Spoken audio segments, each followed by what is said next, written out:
नमस्कार, आपण पाहत आहात आलमगीर न्यूज लाईव्ह 24 बातम्या अहमदनगर जिल्ह्यातील।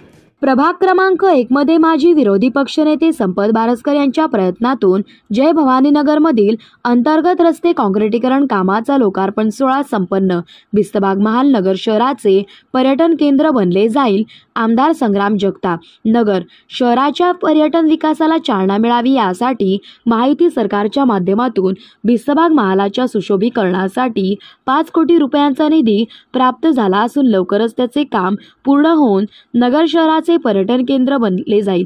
कुठलेही काम रातोरात होत नसते, त्यासाठी विजन व नियोजन लागते।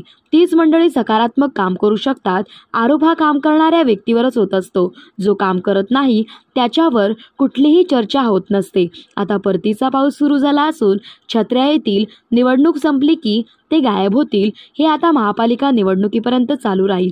समाज व्यवस्थेमध्ये विकासाचे मूल्यमापन होणे गरजेचे आहे। माजी विरोधी पक्षनेते संपत बारस्कर यांनी प्रभागाच्या विकास कामासाठी पाठपुरावा केल्यामुळेच प्रभागाच्या विकासाला खऱ्या अर्थाने त्यांना मिळाले आहे।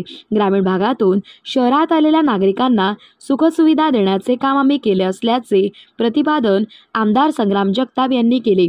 प्रभाग क्रमांक 1 मध्ये माजी विरोधी पक्षनेते संपत बारस्कर यांच्या प्रयत्नातून जय भवानीनगरमधील अंतर्गत रस्ते काँक्रिटीकरण कामाचा लोकार्पण सोहळा आमदार संग्राम जगताप यांच्या हस्ते संपन्न झाला।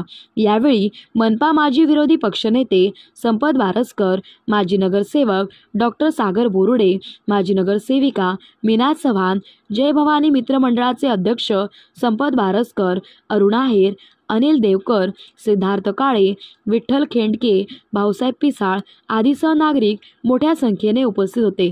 चौकट पूर्वी तपोवन रोडवरती राजकारण करत आपली राजकीय स्वार्थ साधला जात होता, मात्र मी आमदार झाल्यानंतर तपोवन रोड हा फक्त नकाशावर होता, तो मी प्रत्यक्षात उतरवला असल्यामुळे या भागाच्या विस्तारीकरणाला चालना मिळाली आणि नागरिक आपापल्या घराची स्वप्न पूर्ण करू शकले आहे। पूर्वी कधीही काँक्रिटीकरणाचे रस्ते पाहावयास मिळत नव्हते, आता मात्र सर्वत्र दर्जेदार काँक्रिटीकरणाच्या रस्त्याची कामे सुरू आहेत। पुढील एप्रिल महिन्यापर्यंत बहुतांश रस्त्याची कामे पूर्ण होतील। शहरातील बहुतांश कॉलनी अंतर्गत विकासाचे कामे पूर्ण झाले असल्यामुळे सुशोभीकरणाचे रूप प्राप्त झाले असल्याचे मत आमदार संग्राम जगताप यांनी यावेळी व्यक्त केले।